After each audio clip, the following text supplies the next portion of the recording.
Sioniga, Dakwadoa, Cara Cowan Watts. Hello, everyone. This is Cara Cowan Watts, and we're here today with Scott Johnson to talk about one of our local powwows. Scott, you want to introduce yourself and our powwow that I love and have been to many times?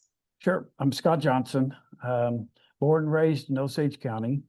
I retired from the Osage Nation as a human resource director under Chief Standing Bear's first appointment. And Okay. then I'm currently serving on the Osage LLC board that oversees our functions of financial distributions of different activities. Okay. Does that mean you're an Osage Nation citizen? I am an Osage, and my Okay. great-grandmother was a full-blood Cherokee. So, Okay. so I think that back in the day, you could sign up for one or the other, and I think, we're in Osage County and there's oil, so maybe we'll be Osage, but we can be. Well, My dad was we've very, been neighbors for a long yeah. time. I have an Osage great grand stepdad. So like we've just been neighbors for a long time. That's just how it is. There's a The lot. sign coming in the sky too is where the Cherokee and Osage meet. There So, is that. I always yeah. laughed when Beal put that in, when Beal Anglin. I was like, that's funny, Beal. That is funny. So thank you for sharing a little bit about yourself. And your role is vice president of the local powwow committee at Kihekah Steh, right? That's correct. Okay, so there's a long history, and this is a powerful local powwow, in my opinion, in terms of community, love, and coming together and socializing, and families that have been hanging out for a long time that may or may not even be related. So, can you tell me what you know about the history of the land and the committee and the dance and how that works? I can. We finished our 50th a few years ago. So it was founded in October 23rd in 1969. Okay, And at that time, the powwow has been always been on original Osage allotment ground with the exception of 1 year. The current grounds where it was held is being held as the ground that was descendant of Rose Moyer Bradshaw. And that's where the Kihekah Steh is now, which is JL and Rhonda Holt, or host. And they've been, the 1 year that it was out of Osage County was in 1992. And we had it at the Catholic grounds just outside of Tulsa.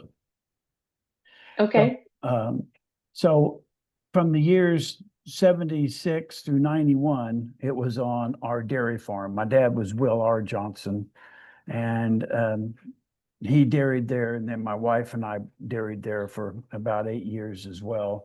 So we hosted it at that time. So, but until that dance level changed from 70 till 75, and my grandmother, Ollie Reed J. Vine Johnson, was the original allottee. And so it stayed on hers, and it has to be the descendants today of the original allottees, of course. And then before that, the dance was at the descendants of Rebecca, Jane Bardell, Daniel Nee Stevens, who was the original allottee, and that was Leo Selby.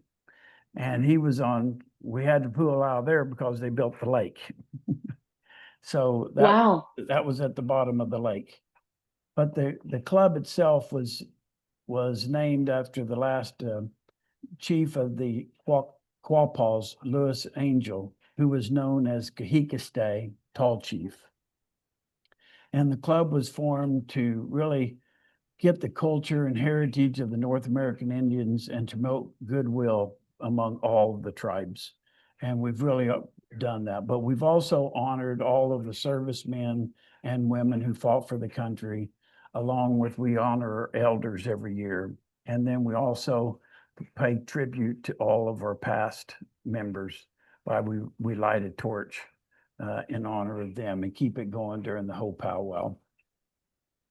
So, but really we want everyone to know that this is a powwow for everyone. and we've we want everyone to come and see the traditions and what we believe, but everyone's able to participate and get out and dance and see and be active on everything that we do. So that's a good thing. And Yeah, and Scott, I can see your genuine smile, and that's how I feel when I go to Kihekah Steh. Because I know even if I'm not dressed out or have any of my gear with me, or if I'm just showing up just to hang out and catch up with people, I know that I'm going to see my friends, my relatives, my neighbors, meet new people.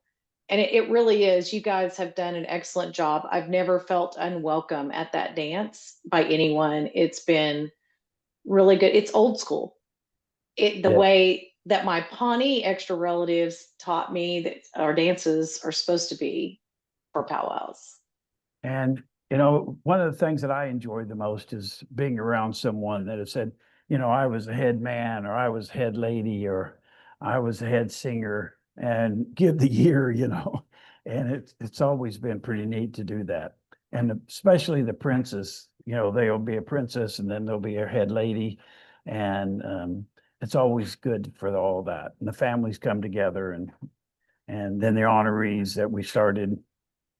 I think we started about 8 years ago doing this elder honorees, and that's been a real blessing for everyone. Well, So, very good. So, what else, if people come this weekend, it starts Friday night, Saturday night, and goes Sunday night too, right? yes, it does. Okay. So, there's stuff during the day. People have camps. And that's Ev- the other old school part of it Yes, is they everyone camp. camps. Yep, camp nearby. So, but if they don't know somebody that they're going to camp, when should they start showing up and bring their lawn chairs and stuff? We're we're a little different this year. Unfortunately, we had one of our gourd dance members pass away, so we're not going to. Oh, okay. I had not heard. Um, Sorry. and So normally it would start at 6:30 and go to 7:30, quarter late. But now we're going to start, and the grand entries at 8. So everybody can come and Okay. register, uh, but before 8, so got to be registered before that. So we'll start registering at 6:30 to 7. And And that's if they're going to compete in the if they're going to dances, compete, right? yes. And then how late are you guys going to go this year? Well, Probably.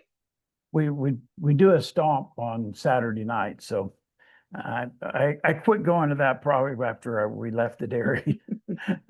So I usually it'll go on Saturday night till 2 or 3, and according to how many stomp dancers groups we have, but it's a lot of fun and people really enjoy that as well. But we're usually over at around 11, and on Sunday it's closer to 10. One of the new things that we're doing this year is that we're having a senior golden age. And Okay. we're going to we always do tiny tots. And then we do the golden age. Sunday night is going to be, um, Saturday night will be let's see, senior men will be Saturday night, and the women, golden age seniors, will be Sunday night for the women, I think is the way it was. And that's going to be, it's on the flyer, but it'll be good that's the first time we've done this. So Okay. Well, good because I won't miss that because I think can't come out until Sunday night this year. So it ought to be fun, and everybody can really enjoy. So we go all the way from tiny tots to seniors. So I love this. So I know you always have great food vendors and you have great art vendors that come out. Is there still room for people or are you full up if there's anyone that wants to be a vendor? How do they do that? yeah, Donna, who is our secretary, and or treasurer, she usually takes care of that. And the deadline's already passed, Donna Phillips. So we'll Okay. get them signed up for next year. And they had to be in last night. So And is the best way to see what's going on and get updates is on the Kihekah Steh Powwow Club Facebook page? that's an excellent place for it. course, we Okay. all would share too on everybody that has Facebook. So it's a lot of different places, hopefully. Okay. Well, very good. Um, so if there's nothing, um, oh my gosh, I did not know that it was Lewis. I just Yeah. read that on this site. Yeah. I'm so sorry. I had no idea. I had not heard through. I got to call people Yeah. and check in. Um, I'm so sorry. Yeah. He was a very We'll get strong this. member of our gourd group and of our also gourd group. So Yeah, it's a great honor he did for a lot for a lot of people across he Indian did. country. He did. Yep. Very well known. Yeah, So that explains. Okay. Well, Scott, it has been a pleasure visiting. Is there anything else that you would like to share about Kihekah Steh or about your family and the history of this incredible community? well, just go west of Skytook on Highway 20 to J Vine Hill, 52nd Road. Go north about 4.7 miles. You'll come across 193rd Road. Turn left into it or right, according to whichever direction you're going. And it's only one way to go, I guess. And then you'll see it on the grounds on the left-hand side when you get in there. We'd love to have Okay. I think it's always a nice trip. Yeah, it's a good thing. So thank you, Scott, for spending time with us. And to our listeners out there, until we see you again. Join the conversation. Discover stories and insights that matter to you. Subscribe to Cherokee 411 with Cara and stay connected with independent media, real, relevant, and unfiltered.